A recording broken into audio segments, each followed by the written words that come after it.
So I got this hose off of the reservoir. The top one coming back over here from the cooler goes back to the reservoir, and the bottom one comes out of our steering box right there and goes to the cooler. So out of the steering box to the cooler, then back to the reservoir tank. So top one is to the reservoir tank, and the bottom one is to the goes from the power steering box to the cooler. So new plan, power steering pumps right out of there. Pulled the lines off here at the brake booster. Then here in this box, pulled the wires off for the headlights. That's the wire for the engine, then the wire for the taillights. Then the plug-in comes in here for, no sorry, this here's the taillights. Another plug-in over there goes to the back. Pulling all those out, I'm going to pull this whole plastic thing out of here, so I got that screw out of there. Give me another screw in the back to hold it in, because this wire here goes underneath and I can't get it out of there. Either pull out the wheel tub or pull this plastic thing out, and I think this is easier. Probably end up pulling the wheel tub later anyways, but we'll see how that goes. For now, a couple of bolts, that thing's out of the way, and then we'll see what it looks like. There, I found this plug-in here. Pulled that apart. Took this other end over here. So that's all good and out of the way. This is all going to stay with the body, or with the cab. All this here. This here's all going with the engine. We'll end up zip tying that up. Or actually it's going to stay with the truck, the frame. We'll hold this or zip tie this up here so that it doesn't hang on the cab as we're lifting it. Looking pretty straightforward so far. We'll see what we find for brakes. Ready to tackle the brake problem and then crawl underneath and see what's next. But it's looking pretty decent in there. I think everything's separated except for this right here is our power steering. Right there's that little whole line coming up right there. And it comes up over here. That's a power steering feed, I believe. So it runs off the brake controller first and pulls the oil after the brake controller, runs down there to the steering box. So we'll see what happens. I think I'm probably going to pull the bolts at the back there and leave the brake booster here, but the master cylinder here, but the brake booster I think is going to stay with the cab. So that means that line's got to be pulled off up there yet. Of course, then it focuses on my finger, but that line right there. Right there. So, coming along. One more. Right there is the EGT probe coming off the turbo. Comes up in this wire right here. And it comes along, goes underneath, and it plugs in right here. So I'm going to unplug this, undo these little snaps there so that it stays with the engine as well, instead of going with the cab, and then we will deal with that EGT when we get the cab off and change the downpipe. So getting new up pipes, new down pipes, checking manifolds. If the wife's not listening, hopefully the manifolds are broke so that I can buy new ones, because I want performance race manifolds. Got good up pipes already, so ceramic coated, really nice ones. If I get some ceramic coated manifolds, next thing on the list. So that little thing did not come apart. Those wires are wired in direct into that little box, so I've pulled the nuts off of this thing, taking it right off. I'm going to just leave the whole box right there, hang it over the dipstick tube, and it can stay with the engine that way, the entire box. With just two nuts there, spun them back into place. When I put this truck back together, everything like that's going to get some anti-seize on it to keep it from rusting any worse. All these plug-ins will get some dielectric grease to keep them from seizing up or corroding. Yeah, on to the next one. Got the master cylinder off of the booster. Pulled those two bolts, or two nuts, and it's quite a bit of tapping to get that to move. Just tap gently on this ear and over here to try to get a little bit of play in there, and then I got a screwdriver in behind here and wiggled one side with the screwdriver and pulled it back and forth, and it came out. But she's blew a little bit of dirt out of there already, but it's got a little bit of dissimilar metal corrosion there, so put an aluminum piece into a cast steel piece and it builds up a layer of shmoo, and then it's going to be stuck. So that's all that's about. We'll have some anti-seize in there when we go back together to keep that from happening again, but as for now it's apart. Clean her up and shmoo her up before we go back. Shaft right there. Pull that bolt out and get that slid apart, and I'm getting really close.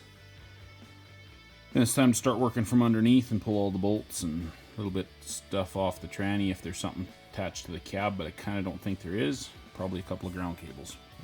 But I've got, can't see through the steering wheel, can't quite see it. You can see the seat belt stretched out, so the steering wheel is tied as to not wreck any of the clock spring or whatever's inside there.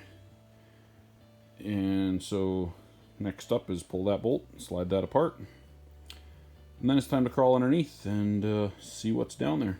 Oh, still have, yeah, while I'm underneath there, one thing I know of is the positive cable off of the starter, so that's one of them that's coming down, or coming off. And I might actually pull that off of the junction box over there in the other battery box and just leave that cable there. I'll have another look. Probably be a better way to do it. So, see what it looks like underneath there. So, I got the bolt out and I clamped a vice grip on there like that and just tapped up on it with the hammer. You see how that just moves that up. It's a little bit too tight to do any other way, but it is apart, slid up, so just that's how I did her. Didn't clamp it too hard, just kind of mediocre. Put a couple little vice grip marks in there, but that won't hurt it. And apart she comes. So, done over there on the driver's side, moved over here to the passenger side again.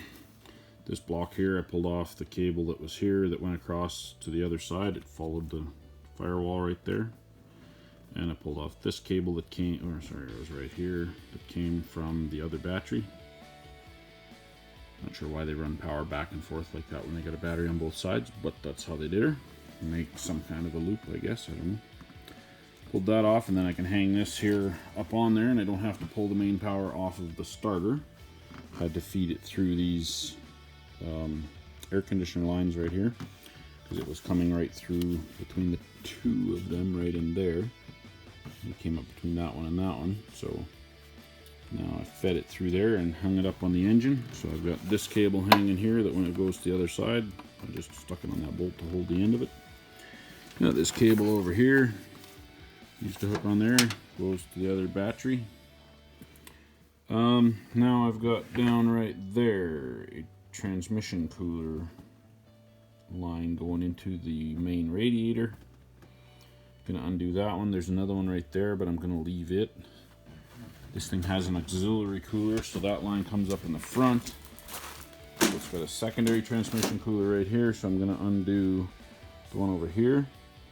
So then the way it works is fluid comes from transmission through the main radiator, then it comes out, goes in here, goes into this auxiliary cooler, comes out of the auxiliary cooler, back down and under to the transmission. So it kind of makes a double cooler loop here. So I'm just going to leave as much of that attached as I can. Unattach this as it goes to the back, try to tuck that down. And the one on the other side that I showed you, she's starting to look pretty stripped. Got no hood on. Put that in the back of the truck because I was whacking my head on it.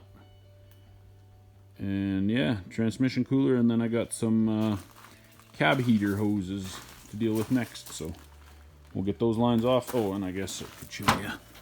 There's just a tiny little clip right there. Pull that out. You pull that clip out. Small screwdriver. Pry that clip out of there, and then they come out. The one under the, or on the main rad, same thing, just had a little cover over it, so same kind of deal. We'll get that done and make another quick. I'm going to show you the cab mount bolts. You can see there's not been a wrench on them yet. Well, there, I just pulled out. And I'm not sure this one's for sure gonna work, but I'm gonna show you something. This little torquey little thing. It's actually a 3/8 drive stubby. I don't have a 1/2 inch stubby. Milwaukee M12. Actually, I'm really impressed with this little gun. But I've got it adapted up to a 1/2 inch drive socket and a 21 mil. I'm gonna pull these cab mount bolts out, and we're gonna find out if it's gonna do this one. It just did the front one, so.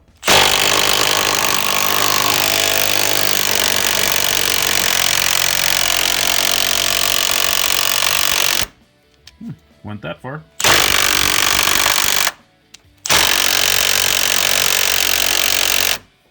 Gonna have to go up to the 1/2 inch drive, but as you can see now, it did turn it for a while. All the dust or rust is off of the bolt. You can see there's been a socket on it, so that did move it. I didn't break it loose with something else first. So let's move on over to this one and see if it'll pull it out. Oh, it's too dark. Come on.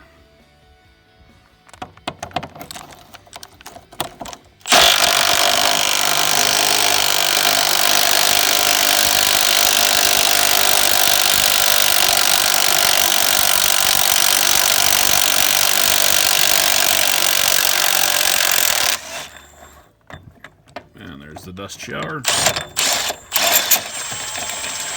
Come on out. There we are. Little layer of rust on top, and the little 3/8 drive stubby. Pretty torquey little dude. And there's the hole. We'll try and get some lube on there to keep that rust from coming back once we clean that up.